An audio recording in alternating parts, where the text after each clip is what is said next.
அஸ்வின் மெயினா பார்க்கணும்னா home ground coming ஆசன்னா coming அந்த மாதிரி வந்தது நல்ல பையா இருந்துச்சு. இது வந்து 9.5 crore எடுத்தாங்க. அஸ்வின் எதிர்பார்த்துக்க மாட்டாரு. ஏன்னா அவரோட ஆக்ஷன்ல வந்து சிஎஸ்கே விடவே இல்ல, தூக்கிட்டே தான் இருக்காங்க. டெல்லி இந்த சீசனே வந்து ஒரு மாதிரி தடுமாறுறாங்களா, ஆள் எடுக்கிறதுலயும் சரி, தக்க வச்சு ரீடைன் பண்றதுலயும் சரி, கன்ஃபியூஷன்ல இருக்கிறாங்களா அப்படிங்கிறது தெரியல. ஏன்னா பிளான்ல இருக்காங்கன்னு தெரியல. என்னன்னா உங்களுக்கு எல்லாமே மாறுது.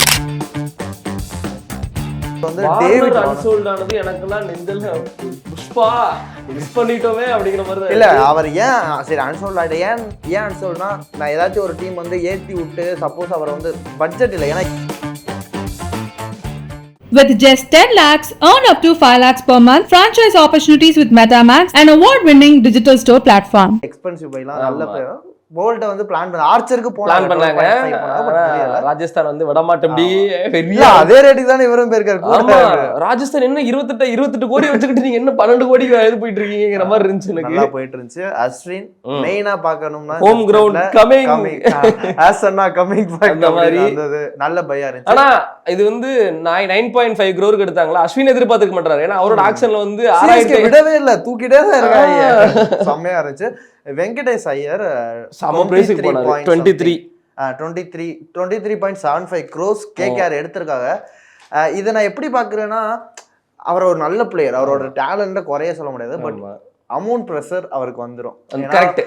23 கோடி நம்ம எடுத்திருக்காங்க, ஏதாவது பண்ணலன்னா கேவலமா கேட்டுருவாங்க அப்படிங்கிற ஒண்ணு வந்துரும். பிரஷர் வந்துரும். அது ஒண்ணு பார்க்கலாம். நட்ராஜன் 10.75 டெல்லிக்கு போயிருக்காரு. என்னன்னா இப்போ வெங்கடேஷ் ஐயரை பொறுத்த வரைக்கும் கேஎல் ராகுலே 14 கோடி தான் போயிருக்காரு. ஆனா வெங்கடேஷ் ஐயருக்கு நீங்க 23 கோடி போறீங்க, ஸ்டேஸ் விட்டுட்டீங்க அப்படிங்கிற மாதிரி. ஏன்னா லாஸ்ட் வருஷம் நல்லா விளையாண்டுருக்காரு, குவாலிஃபயர் ஆகிறதுக்கு பெரிய ஹெல்ப்ஃபுல்லா இருந்திருக்காரு, நல்லா விளையாண்டுருக்காரு. ஓகே தான். 3 day once சப்ளை உங்களுக்கு. அவர் ஒரு பவுலிங்கோ ஒரு ஆள் ஒரு ஓவர் 2 ஓவர் போட முடியும். பேட்டிங் நல்ல ஃப்ளூவெண்டா அடிப்பாரு, ஃபீல்டிங்கும் நல்ல ஃபீல்ட் நல்லா பண்ணுவாரு. பட் அந்த 23 crores அவருக்கு அந்த ப்ரெஷரை அவரால் தாங்க முடியுமான்றது அவர் போய் வர ஐபிஎல் எல்லாம் பார்க்கணும். அடுத்து ஹேசல் விட்ட ஆர்சிபி 12.5 நல்ல விஷயம், ரொம்ப ரொம்ப நல்ல விஷயம். ஏன்னா ஆர்சிபியை பொறுத்த வரைக்கும் பவுலர்ஸ் டீம் வந்து எப்பவுமே வீக்கா இருக்கும். அவங்க எல்லா சீசனுமே பவுலிங் வீக்கா இருக்கும். ஹேசல் வுட்டை டார்கெட் பண்ணது அப்படிங்கிறது நல்ல விஷயம். அவங்க இதுக்கு புஷ் பண்ண இருந்தாங்கல்ல, ஆர்சிபி வந்து நட்ராஜனுக்கு புஷ் பண்ணாங்க. போயிருக்கலாம் தோணுச்சு. ஏன்னா ஒரு டெத் ஓவர் அவரை மாதிரி ஹேசல் வுட்டும் நட்ராஜனும் ஒரு டெத் ஒரு காம்பினேஷன் சாமையா இருந்திருக்கும். ஃபீல் பண்ண முடியும். ஆர்சிபி தூக்கி நிப்பாட்டிருப்பாங்க. உண்மையிலேயே சூப்பரா பண்ணிருக்காங்க ஆக்ஷன்ல. எனக்கு தெரிஞ்சு கான்வே அண்ட் ருத்ராஜ் பண்ணிட்டு எனக்கு ரச்சின் எடுத்ததுல இல்ல. அது ஏன் எடுத்தான்னு போகும்போது உங்களுக்கு ஒன்றன் ரச்சின் ரவீந்திராவை ஆட வச்சுட்டு, இல்லைன்னா ராகுல் திரிபாதி ஆட வச்சுட்டு, நீங்க நம்பர் 4 ரச்சின் ரவீந்திரா வந்து உங்களுக்கு ஓப்பனர் தான் இல்ல. அவர் நியூசிலாந்துக்கே நம்பர் 4 ஆடுவார், நம்பர் 1 ஆடுவார். ஸோ ரச்சின் ரவீந்திராவை நம்பர் 4 கூட எடுத்திருக்கலாம், மேபி எடுத்திருக்கலாம். அண்ட் கலீல் அஹ்மதை ஃபாஸ்ட் பவுலிங், தீபக் சகருக்கு பதிலாக ஒரு நல்ல ஸ்விங் பண்ணக்கூடிய பவுலர், டெத் ஓவர்ல அந்த ஸ்லோ பால் கட்டர் ரொம்ப ரொம்ப ரொம்ப எனக்கு கலீல் அஹ்மத் எடுத்தது ரொம்ப ஹாப்பியா இருந்தது. கான்வேவை எடுத்தது ரொம்ப ரொம்ப ஹாப்பியா இருந்தது. ரொம்ப ரொம்ப சந்தோஷம். ரச்சின் மட்டும் கொஞ்சம் எடுத்தது, அதுதான் துபேல வச்சிருக்கீங்கல்ல, அதுல இறக்கி விடுறதுக்கு அப்புறம் இருந்துச்சு. But okay. ஆமா, இன்னொன்னு ரச்சின் போன ரேட்டும் அதிகம்ல. உங்களுக்கு 4 crores போயிருக்காரு. அந்த போன தடவை 2 கோடிக்கு இருந்தனால எடுத்துட்டாங்க. தடவை கொஞ்சம் 4 crore 4 கோடிக்கு போயிருக்காங்க. ஓகே, இப்போ வந்து நம்ம வரிசையா ஒரு ஆர்டிஎம் யூஸ் பண்ணி தக்க வச்சதுதான் சிஎஸ்கே வந்து அன்எக்ஸ்பெக்டட். ஆர்டிஎம் என்ன ரச்சின் யூஸ் பண்றீங்கிற மாதிரி எனக்கு ஷாக்கா இருந்துச்சுப்பா. உங்களுக்கு எப்படின்னு தெரியல. இப்போ வந்து நம்ம வரிசையா பார்த்துட்டு போயிடலாம். First Harry Brook 6.25. அவர் என்னதான் அவருக்கு டேலண்ட் இருக்கு, இங்கிலாந்துல அவர் டெஸ்ட்டுக்கு நல்லா பண்ணிட்டு இருந்தாலும் ஐபிஎல் அவர் வந்து விளையாண்டாரு எஸ்ஆர்ஹெச்சுக்கு. ஐ திங்க் 11 மேட்ச் விளையாண்டு வெறும் 190 ரன்ஸ் தான் அடிச்சார். அதில் ஒரு செஞ்சுரின்னு நினைக்கிறேன். ஸோ 10 மேட்சஸ்க்கு அவர் வெறும் 90 ரன்ஸ் தான் அடிச்சிருக்காரு. அப்படி இருக்கும்போது ஒருத்தவருக்கு நீங்க 6.25 crores இன்வெஸ்ட் பண்றது பெஸ்டான்னு எனக்கு தெரியல. ஏன்னா நான் இத்தனை வருஷம் கிரிக்கெட் ஃபாலோ பண்ணிட்டு இருக்கேன், உங்களுக்கு ஒரு ஐடியா இருக்கும். அது இல்லைன்னு தான் நானும் சொல்றேன். டெல்லி இந்த சீசனே வந்து ஒரு மாதிரி தடுமாறுறாங்களா, ஆள் எடுக்கிறதுலயும் சரி, தக்க வச்சு ரீடைன் பண்றதுலயும் சரி, கன்ஃபியூஷன்ல இருக்காங்களா அப்படிங்கிறது தெரியல. ஏன்னா பிளான் இருக்காங்கன்னு தெரியல. என்னன்னா உங்களுக்கு எல்லாமே மாறுது. கோச் அங்க மாறுறாங்க. கங்குலி இருக்காரு, பட் கோச்சா ஹேமந்த் பதானி நம்ம தமிழ்நாட்டுக்காரர் சேர்ந்து ஒரு கோச்சாரு. அங்க ஓனர்ஷிப்பே மாறுதுன்னு நம்ம ஆல்ரெடி சொல்லியிருந்தாங்க. ஸோ அந்த இஷ்யூலாம் இருக்கும். பட் ஓகே, எனக்கு தெரிஞ்ச நல்ல டீம் எடுத்திருக்காங்கன்னு நினைக்கிறேன். ஸோ பார்ப்போம் என்னன்னு. படிக்கல் அன்எக்ஸ்பெக்டட் இல்லை, அவர் லாஸ்ட் பெங்களூர்ல செம்மையா ஆடிக்கிட்டு இருந்தார். படிகள் வந்து வேற டீம் போனாரோ, லாஸ்ட் 2 வருஷம் அவரோட பெர்ஃபார்மன்ஸ் சரியில்லை. பட் அவர் கரெக்டான அந்த பொசிஷன் கிடைக்கல. எந்த பொசிஷன்ல அவருக்கு ஆடணும் கிடைக்காதனால மேபி அவர் இதா இருக்கும். பட் அன்சோல்டு போயிருக்க கூடாதுன்னு நினைக்கிறேன். பேஸ் பிரைஸ்க்காவது யாராவது எடுத்துருக்கலாம். பட் அடுத்து மார்க்ரம் ப்ரோ லக்னோ யாரும் போவே இல்ல, பிட்டிங் போவே இல்ல. லக்னோ எனக்கு தெரிஞ்சு ஸ்டீல் அது. ஏன்னா ஒரு நல்ல ஆடுவார், ஸ்பின்னை நல்லா ஆடுவார், உங்களுக்கு 2-3 ஓவர் பவுலிங்ல போட்டு கொடுப்பாரு. லக்னோ மாதிரி டேர்னிங் பிட்ச்ல உங்களால அவரால் போட முடியும். ஸோ அதனால யூஸ் பண்ண முடியும். நல்ல சாய்ஸ். டெவன் கான்வே பேசிட்டோம். 6.25 crore சிஎஸ்கே பண்ணதுலே தி பெஸ்ட். ராகுல் திரிபாதி எனக்கு நான் நிறைய இதில் பார்த்துருக்கும் போது சிஎஸ்கேக்கு அவங்க எடுப்பாங்கன்றது. ஏன்னா அவரால் ஒரு மாதிரி ஃப்ளூவெண்டா ஆடுவார். அவருக்கெல்லாம் வாய்ப்பு நிறைய ஸ்பேஸ் கிடைக்கணும். ராகுல் திரிபாதி மாதிரியான கரெக்டான இடத்துல ஸ்பேஸ் கிடைச்சதுன்னா அவங்க பாட்டுக்கு விளையாடுவாங்க. தோனி மாதிரியான ஒரு கைடன்ஸ் கிடைச்சது அப்படின்னா செம்மையா வந்து செம பெர்ஃபார்மன்ஸ். அது செம்ம பிக். அடுத்து வந்து டேவிட் அன்சோல்ட் ஆனது எனக்கெல்லாம் நெஞ்சல் புஷ்பா மிஸ் பண்ணிட்டோமே அப்படிங்கிற மாதிரி தான். இல்ல அவர் ஏன் சரி அன்சோல்ட் ஆயிட்ட, ஏன் அன்சோல்ட்னா நான் ஏதாச்சும் ஒரு டீம் வந்து ஏத்தி விட்டு சப்போஸ் அவர் வந்து பட்ஜெட் இல்லை. ஏன்னா இப்போ ஆல்ரெடி நிறைய டீமுக்கு 15-16 crore ஆயிடுச்சு. ஸோ நாளைக்கு ஃபுல் டே இருக்குல்ல, உங்களுக்கு சப்போஸ் நீங்க டேவிட் வார்னர்னா நாளைக்கு கேட்டு வாங்கிக்கலாம், எடுக்கலாம். ஸோ அதனால போயிருவோம். டேவிட் வார்னர் ஆர்சிபி எடுத்துருக்கலாம், ஏன்னா ஓப்பனிங் அவருக்கு எடுத்துருக்கலாம். பட் 2 crore இன்வெஸ்ட் பண்ணிருக்கலாம். Fraser 9 crore Delhi RTM use பண்ணாங்க. இல்ல ஆனா இறங்கிச்சுன்னா அது காட்டா மாதிரி சுத்தி அடி. ஆனா ரீசெண்டா ஃபார்ம்ல இல்ல அவரு. டெல்லி ஆஸ்திரேலியா பாகிஸ்தான்ல எல்லாம் ஃபார்ம்ல இல்ல. பட் அவங்க ஒரு ஹோப் வைக்கிறாங்க, ஒரு யங் இன்வெஸ்ட் பண்ணலாம். ஏன்னா டேவிட் வார்னர் டெல்லி ஆடி இருந்தாங்க. ஸோ இந்த வாரம் ஒரு இன்வெஸ்ட் பண்ணலாம் 9 crore அப்படின்ட்டு இறக்கிருக்காங்க. சரியான ஹிட்டர், ஃபர்ஸ்ட் பால்ல இருந்து அடிப்பாரு. பும்ராவே லாஸ்ட் இயர் அவர் அடிச்சாரு. அதனால அவரை கண்டிப்பா 9 crore டிசி பண்ணதுல உருப்படியான ஒரு வேலை. அடுத்து ஆல்ரவுண்டர்ஸோட பேட்டர்ன்ல ஹர்ஷல் பட்டேல் 8 crore எஸ்ஆர்ஹெச் நல்ல சாய்ஸ். ஏன்னா எஸ்ஆர்ஹெச்ல உங்களுக்கு விக்கெட் வந்து நின்று பெரிய பிட்ச், ராஜீவ் காந்தி ஸ்டேடியம் கொஞ்சம் பெருசு, ரைட். ஸோ அப்படி இருக்கும்போது பால் ஸ்டாப் ஆகி வரும்.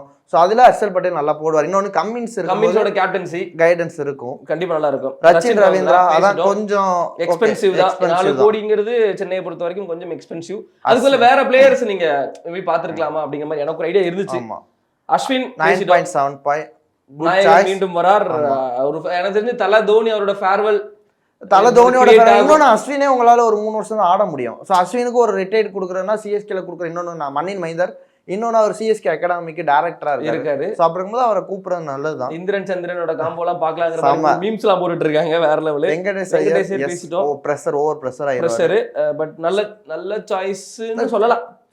செம்மையான பிளேயர், ஒர்த்து பிளேயர். பட் இவ்வளவு பிரைஸ்க்கு போறது அவரை பர்சனலா அவருக்கு ஒரு பிரஷரை கொடுக்கும். என்னையோ நம்மள 23 கோடிக்கு எடுத்துட்டாங்களே நம்ம விளையாடணுமேங்கிற ஒரு இதுல வருது.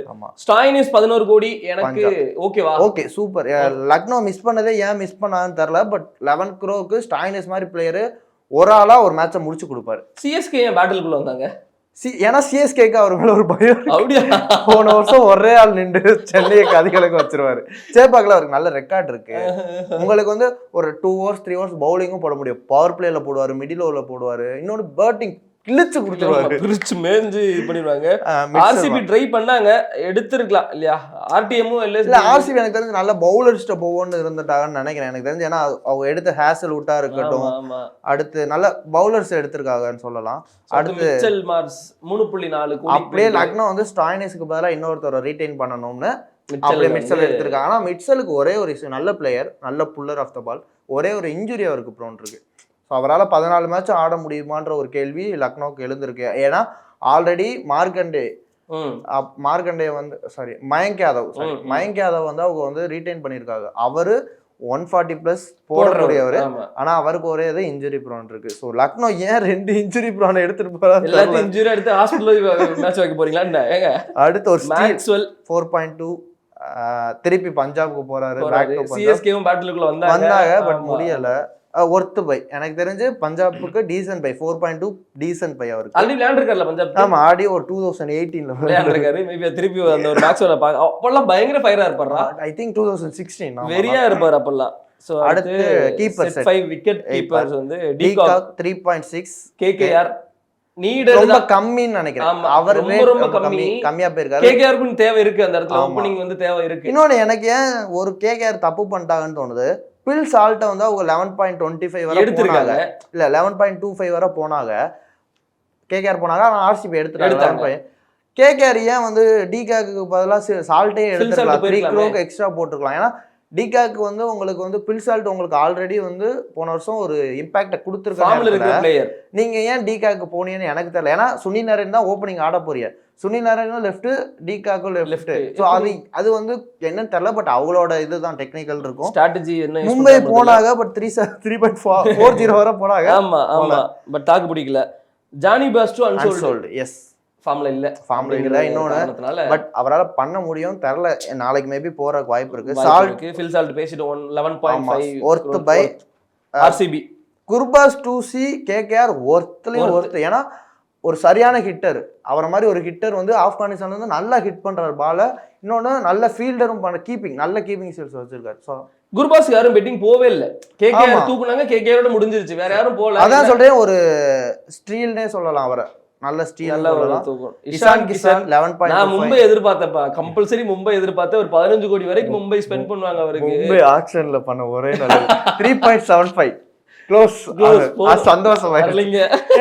இஷான் கிஷன் நல்ல பிளேயர். பட் மும்பைக்கு வந்து அவருக்கு வந்து மும்பை எப்படின்னா அந்த ஒரு ஃபாரினர் ஒரு இந்தியன் ஓப்பனிங் இருந்தா தான் நல்லா இருக்கு. வேணாம். நிறைய பேர் இஷான் கிஷனுக்கு வந்து இது பண்ணாங்க, கை தூக்குனாங்க. மும்பை எஸ்ஆர்எச், டெல்லி போனாங்க, பஞ்சாப் கிங்ஸ் போனாங்க, டெல்லி போனாங்க. லாஸ்ட்ல எஸ்ஆர்எச் மட்டும் 11. ஏன்னா எஸ்ஆர்எச் ஆனா எங்க ஆட வைக்க போறான்னு தெரியல. கிளாசன் இருக்காரு, விக்கெட் கீப்பருக்கு. விக்கெட் கீப்பர் இருக்காரு, டிராவிஸ் ஹெட், அபிஷேக் சர்மா எங்க ஆட வைக்க போறான்னு தெரியல. கிளாசன் ஒன் வந்துருவாரு. இல்ல, கிளாசன் நம்பர் 4, 5 ஆடுவாரு. நம்பர் 1 அவங்களுக்கு ஆள் தேவையா இருந்துச்சு. சோ நம்பர் 1 ஆடுவாங்க. பட் அதான் ஒரு 3 பேரும் லெஃப்ட் ஹேண்டர் நீங்க எப்படி ஒரே தான் இறக்குவீன்னு ஒரு கேள்வி இருக்குல்ல. சோ அந்த இது ஏன் இடையில மும்பை இஷான் கிஷன் வந்து 1-1 3rd 1 இறக்கும்போது பெர்ஃபார்மன்ஸ் இல்ல. இஷான் கிஷன்லாம் பவர் பிளேயர். நீங்க அவரெல்லாம் டிராவிஸ் ஹெட்டும் ஒரு பவர் பிளேயர், அபிஷேக் சர்மா ஒரு பவர் பிளேயர், இஷான் கிஷனும் ஒரு பவர் பிளேயர். என்ன பண்ண போறான்னு தெரியல. Okay, Jitesh Sharma 11 crores RCB worth by ஒரு நல்ல ஹிட்டர், ஒரு யங்ஸ்டர். க்ரூம் பண்ணலாம். கேப்டனுக்கும் அவருக்கு குவாலிட்டி இருக்கு. போன வருஷம் பஞ்சாபோட vice captain. So quality keeper. அவரை ட்ரை பண்றது பெஸ்ட் பிக் ஆர்சிபி இல்லையா. Fast bowling Hazlewood 12.50 worth. ஆர்சிபியோட பில்லரா இருப்பாருங்கிறது எந்த டவுட் இல்ல. பிரசித் கிருஷ்ணா 9.50. குஜராத் சூப்பரா பண்ணிருக்காங்க. ஏன்னா fast bowling Shami, Prasidh Krishna, Rabada சூப்பரான அந்த 3 செட் பண்ணிருக்காங்க. எதுக்கும் ஸ்பின்னருக்கு ரஷீத் கான் இருக்காரு. So super buy. பார்க்கலாம், அந்த ஸ்பின்னிங் போயிட்டு இருக்கு. இப்ப என்ன எடுக்கறாங்க பாப்போம். Avesh Khan 9.5 crore LSG 9.75 Lucknow. LSG எடுத்துக்காக குட் பை. ஏன்னா ஒரு டெத் ஓவர் ஸ்ட்ராங்கா இருந்திருக்காரு. டெத் ஓவர்ல நல்ல பவுலர், ஆவேசமா போட்டிருக்காரு. சோ நல்லது.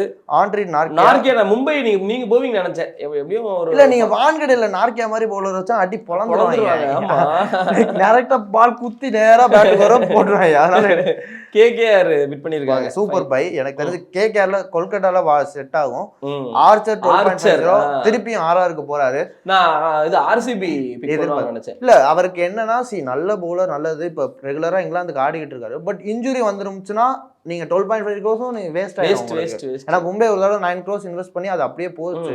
அவரால் ஆட முடியாது. அவரோட மும்பை சும்மா தூக்குனாங்க, அடுத்து நாங்க வரலைங்க அப்படின்னு சொல்லி பாட்டிட்டாங்க, வேணாங்க அப்படிங்கிற மாதிரி. ஸோ அந்த இதனால பட் அவர் வந்து ஃபுல் ஃபிட்டா வந்தாருன்னா அவரை மாதிரி ஒரு பவுலர் இருக்க முடியாது. காட்டு மிராண்டித்தனமா அடிச்சு இறக்குறது. Khaleel Ahmed CSK most expected player. எனக்கு இது சிஎஸ்கே நல்ல பயங்கரத்துலயும் பயங்கரம். கண்டிப்பா சூப்பரான பிக்கு. அந்த தேஷ்பாண்டே, துஷார தேஷ்பாண்டே, சர்துல் தக்கூர் இவங்க பிளேஸ் எல்லாம் ரிப்ளேஸ் பண்ணுவாருங்கிறதுல எந்த ஒரு மாற்றம். இன்னொன்னு அவர் பவர் பிளேல சூப்பரா போடுவார். உங்களுக்கு ஃபர்ஸ்ட் 3 ஓவர் நீங்க தீபச்சாருக்கு நம்பி கொடுக்க மாதிரி இவருக்கு கொடுக்கலாம். டெத் ஓவர்ல ஒரு கட்டர் நல்லா போடுவாரு. ஸோ அதனாலயும் அவருக்கு ஸ்பீடு 140 போடக்கூடிய பவுலர். ஸோ அதனால நட்டு 10.75 டெல்லி சூப்பர் போல்ட். கடைசியா போல்ட் மும்பை 12.50 மும்பை. எப்படா தூக்குவீங்க, ஏதாவது ஒன்று பிக் பண்ணுங்களா. அவன் வெயிட் பண்ணதுக்கு நல்ல பையா இருந்துச்சு. ஏன்னா போல்ட் அண்ட் பும்ரா ஒரு காம்பினேஷன் செம்மையா இருந்துச்சு. திருப்பி கொண்டு வந்திருக்காங்க. நல்ல ஸ்விங் பண்ணக்கூடிய பவுலர். நல்ல டெத்தை வந்து இது பண்ணியிருக்காரு. ஸோ எனக்கு தெரிஞ்சு குட் பிக்கா இருக்க வாய்ப்பு இருக்கு. கடைசி ஸ்பின் பேட்டில பத்தி பேசிடுவோம். தீக்ஷனா போன வருஷம் சென்னைக்கு இன்னர் அவுட் தான் இருந்தார். ஏன்னா லாஸ்ட் இயர் நிறைய நல்ல பவுலர்ஸ் இருந்தனால, முஸ்தபிசூர் அப்படி இருந்தனால அவர் இன்னர் அவுட் தான் இருந்தாரு. இந்த தடவை 4.4 crores அவர் வந்து ராஜஸ்தான் ராயல்ஸ் வந்து பிக் பண்ணி. ஏன்னா ராஜஸ்தான் வந்து உங்களுக்கு சகலையும் விட்டுட்டாரு, அஸ்வினையும் விட்டுட்டாங்கல்ல. சோ ஒரு நல்ல ஸ்பின் ஆப்ஷன் தீக்ஷனா தேவைப்படும். மேபி அந்த இடத்தை ரிப்ளேஸ் பண்ணுவாருன்னு பார்க்கலாம். பேட்டில் போட்டுருக்காங்க. மும்பைல வந்து பேட்டிலுக்கு வந்திருக்காங்க போலயே. மும்பை எல்லாத்துக்கும் வராங்க. 3.4 அதை தாண்டி போக மாட்டோமுங்க அப்படிங்கிற மாதிரி. ராகுல் சகர் செம நல்லா யார் எஸ்ஆர்ஹெச் எடுத்திருக்காங்க 3.2க்கு வந்து எஸ்ஆர்ஹெச் எடுத்திருக்காங்க. நல்ல பிக்கா இருக்குன்னு எனக்கு தோணுது. ஏன்னா அவர் நல்ல ஸ்பின்னர். இன்னொன்னு எஸ்ஆர்ஹெச்சுக்கு உங்களுக்கு லெக் ஸ்பின்னர் யாரும் இல்ல, அதனால அவர் எடுத்தது நல்லது. Adam Zampa 2.54 SRH. இதுதான் எனக்கு புரியல போற மாதிரியான ஃபீல் ஆகுது இல்லையா? ஆடம் ஜாம்பாலாம் உங்களுக்கு ஐபிஎல் ஆடினதே இல்லை, இது ஒரு 2-3 வருஷம் தான் ஆடி இருக்காரு. ஆமா கரெக்ட். இல்ல இந்தியாவில் லெக் ஸ்பின்னர்ஸ் அதிகம் இல்லை, உங்களை ஃபாரின்ல அதிகபட்ச லெக் ஸ்பின்னர் ரஷீத் கான் தான் தொடர்ந்து ஆடிக்கிட்டு இருக்க ஒரே ஒரு லெக் ஸ்பின்னர். ஸோ அதனால நீங்க ஆடம் ஜாம்பலாம் இதுவே அதிகம் எனக்கு தெரிஞ்சு 2.40. அதிகம். ஏன் இப்ப எனக்கு இந்த ஒரு ஸ்ட்ராட்டஜி புரியல. பட் சி அவங்க லெக் ஸ்பின்னர் எடுத்து வச்சிருக்காங்க, அவங்க லெஜெண்ட், அவங்க டீம்லாம் லெஜெண்ட். நம்ம இப்ப சும்மா பாக்குறவங்க ஏன்டா எஸ்ஆர் லெக் ஸ்பின்னர் ஒருத்தர் ஆல்ரெடி எடுத்துட்டு ராகுல் சார், அவருக்கு இன்ஜுரி ஆக போறது இல்லை, எதுக்கு அவருக்கு பேக்கப்? ஆல்ரெடி ஆல்ரெடி 4 ஃபாரினர்ஸ் வச்சிருக்காங்க, அவங்க மெயின் பிளேயர்ஸ் வச்சிருக்காங்க. திருப்பி எதுக்கு ஒரு லெக் ஸ்பின்னர் எடுக்காது புரியவே மாட்டேங்குது. சன் நெட்வொர்க் குரூப்ல ஏதாவது லெக் ஸ்பின்னர் கம்மியா இருக்கு நம்மள செஞ்சுருவாங்க. அடுத்து அசரங்கா 5.25க்கு ராஜஸ்தான். திருப்பி ராஜஸ்தான் வந்து அஸ்வின் ஆஃப் ஸ்பின்னர், தீக்ஷனம் off spinner, Chahal leg spinner, Hasaranga leg spinner அப்படியே எடுத்திருக்காங்க. ஜோடி உட்கார வைக்கணும் போல. சோ அதுவும் நல்ல பிக்கா. 5.25 ரீசெண்டா நல்ல ஃபார்ம்ல வராரு. பேட்டிங் அவரால் அடிக்க முடியும். சோ ஒரு ஆல்ரவுண்டர் ஆப்ஷன். உங்களால ஒரு நம்பர் 7ல வந்து ஒரு ரஷீத் கான் எப்படி அடிப்பாரு அது மாதிரி இவராலையும் அடிக்க முடியும். சோ அந்த இது. இன்னொன்னு இப்ப 100 ஆகும்போது 10 crore சிஎஸ்கே எடுத்திருக்காங்க. பயங்கர பிக்ல அது. ஆனா 10 crore சிஎஸ்கே எடுத்தது என்னால நம்ப முடியல. அதுக்கு மும்பையும் சிஎஸ்கே ரொம்ப போட்டி போட்டிருக்காங்க. ஆர்டிஎம் மூலியமா ஜிடி வந்து 10 கோடி சொன்னவும் சிஎஸ்கே 10 கோடிக்கு எடுத்திருக்காங்க. ஸோ நல்ல பிக். இதுவரை சிஎஸ்கே நல்லா பண்ணியிருக்காங்க. மும்பை இதுவரை ஒரே ஒரு பிளேயர் எடுத்திருக்காங்க. அடுத்து என்ன பண்ண நடக்க போகுது தெரியல. நாளைக்கு பார்ப்போம். எல்லாத்தையும் கிரியேட் ஆகுமா இல்ல 7 பேர் 8 பேர் வச்சு மேட்ச் விட 5 பேரை வச்சு ஆட போறோம். எனக்கு தெரிஞ்சு அப்படிதான் இருக்குன்னு நினைக்கிறேன். ஸோ இந்த ஆக்ஷன் எப்படி போயிட்டு இருக்கு அப்படிங்கிற உங்களோட கமெண்ட்டையும் மறக்காம இந்த வீடியோ கீழே போட்டுருங்க. Thank you. With just 10 lakhs, earn up to 5 lakhs per month, franchise opportunities with MetaMax, an award-winning digital store platform.